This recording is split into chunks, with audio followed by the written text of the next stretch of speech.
Приветствую читателей библиотеки Smart. Меня зовут Лариса Шолоховская. Я работаю в дирекции биологических ресурсов, особо охраняемых природных территорий и природных парков. Сегодня я вам расскажу об особо охраняемых природных территориях Якутии. Наверняка вы слышали о национальных парках и заповедниках. Сегодня я вам расскажу, что же это такое, почему они относятся к особо охраняемым природным территориям, или как специалисты вкратце еще говорят ОПТ. Поговорим о том, какие же ОПТ у нас созданы в Якутии, в России, и расскажу вам о их значениях и угрозах современных, которые существуют. Что же такое особо охраняемая природная территория?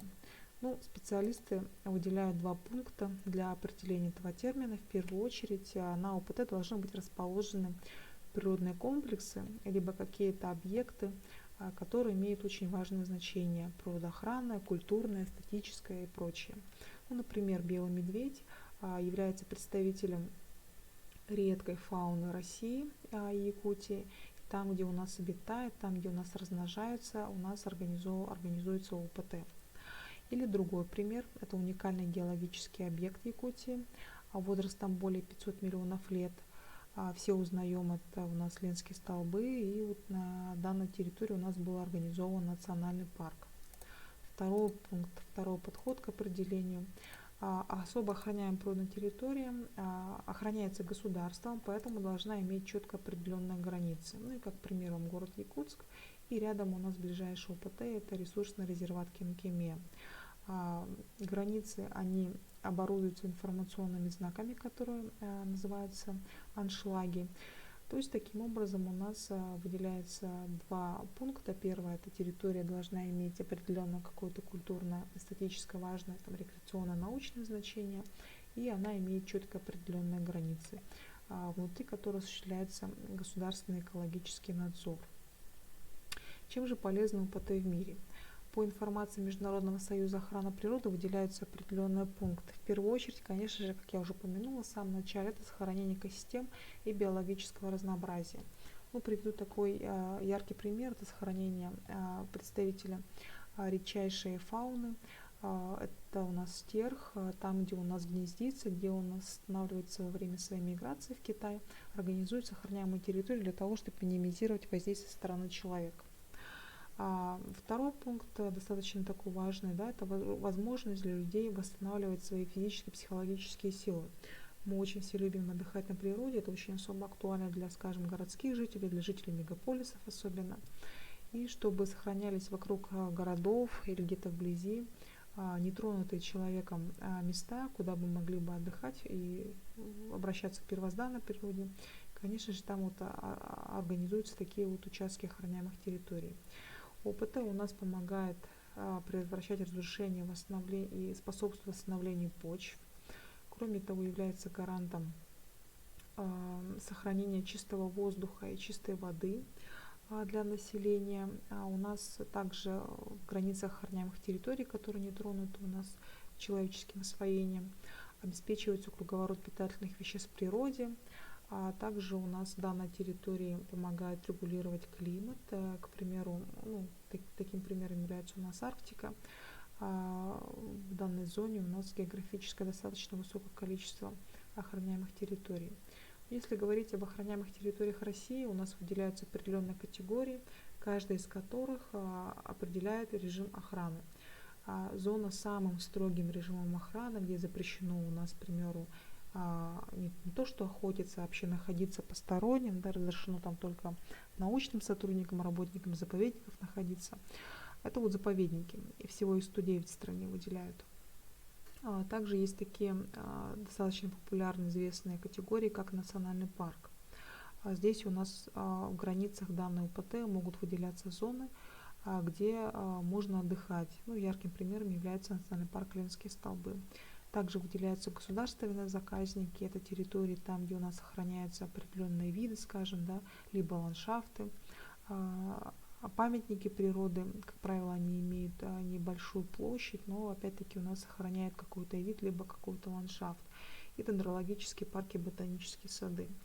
Данная УПТ у нас находится в различных частях нашей страны, и располагаются в виде такого лоскутного одеяла. Знаете, стараются охватить различные территории, различные ландшафты, различные географические зоны. Вот если обратиться к истории, самой древней, самой первой охраняемой территорией в нашей стране это является, вот, на сегодняшний день он называется Баргузинский заповедник. Да? Он был организован более 100 лет назад для сохранения соболя. К сожалению, в те времена очень много добывали этого зверька, и численность его практически свелась к нулю. Соответственно, была организована вот эта вот территория, где было запрещено охотиться на данный вид. Кроме того, минимизировалось любое беспокойство со стороны человека. И вот эти меры, они были настолько популярны и востребованы, да, что вот число вот этого вот зверька, оно возросло и сейчас, конечно же, имеет достаточно высокий показатель. Ну и территория настолько важна, что она является также, входит в список всемирного наследия ЮНЕСКО. Вот если говорить о нашей республике, мы являемся своего рода лидерами в стране. У нас более 1/3 территории отдается под охраняемой территории. Да? Имеет 3 уровня, это федеральный, региональный, муниципальный. Вот если посмотрите на цифры, то увидите, что в основном наши ОПТ они представлены такой категорией, как ресурсные резерваты. Это, конечно же, определяется тем, что большинство людей у нас занимается, большое количество людей занимается сельским хозяйством, традиционными видами деятельности, и данная категория была специально создана в нашей республике. И вот чуть позже я вам расскажу, что же это означает. Вот, давайте с вами поговорим о целях создания ОПТ в нашей республике. В первую очередь, сохранение биологического ландшафтного разнообразия. Приведены вам цифры по количеству видов животных, а также видов растений и грибов. Чтобы сохранить все эти виды, у нас создаются опять-таки охраняемые территории, где деятельность человека ограничена. Кроме того, у нас сохраняются не только животные, а также различные ландшафты, это типичные, уникальные, которые расположены в различных географических зонах. У нас всего 4 в границах республики, это арктические пустыни, тундра, лесотундра и тайга. Для того, чтобы все это охранять, у нас опять-таки создается ОПТ. Кроме того, это сохранение природных процессов и экосистем. Для того, чтобы на каких-то территориях у нас не велась рубка лесов, не было добычи полезных ископаемых. Кроме того, это сохранение и поддержание экологического баланса. Ярким примером может служить у нас миграция птиц. Каждую весну к нам прилетает более 30 миллионов птиц, которые гнездятся, как правило, на озерах. Для того, чтобы сохранить эти озера, на данной территории у нас организуются особо охраняемые природные территории. Кроме того, у нас в границах ОПТ идет сохранение природного культурного наследия. Один из примеров является такое историческое наследие, как писаницы, да? Такие элементы культуры ранних эпох. Сохранение ресурсного потенциала для будущих поколений, конечно же, очень важная роль. Кроме того, к слову о ресурсных резерватах, у нас идет сохранение традиционных форм хозяйственной деятельности населения. То есть, к примеру, рубка леса промышленная и добыча полезных ископаемых ограничена, но разрешено заниматься традиционными видами деятельности, к примеру, оленеводством либо коневодством. Да? Разрешено у нас в границах ресурсных резерватов. Выделяется определенное зонирование, выделяется зона традиционного природопользования, абсолютного покоя. Вот здесь запрещено что-либо делать, а здесь местному населению разрешается у нас заниматься традиционными видами деятельности. Таким образом, у нас гарантируется баланс между охраной природы и между интересами местного населения. Кроме того, редкие виды у нас сохраняются на ОПТ.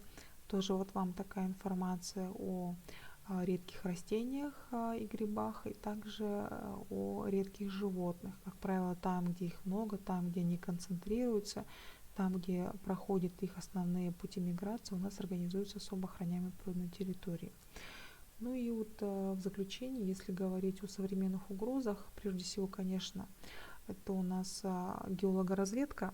Если у нас добыча запрещена, то разведка разрешается.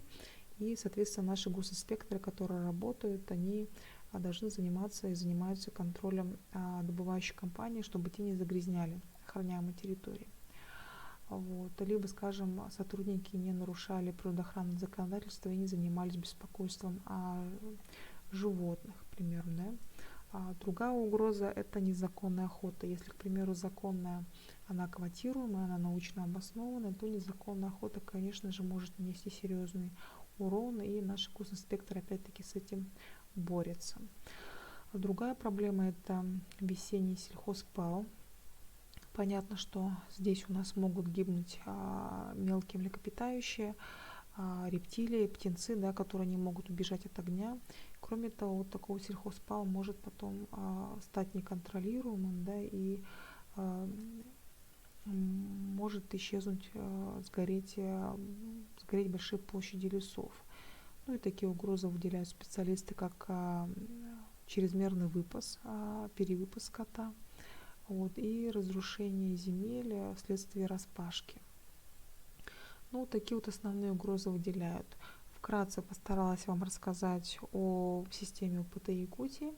И если вам стало интересно, можете обращаться на наши страницы в Инстаграме и Фейсбуке. Всех благодарю за внимание. Хорошего дня.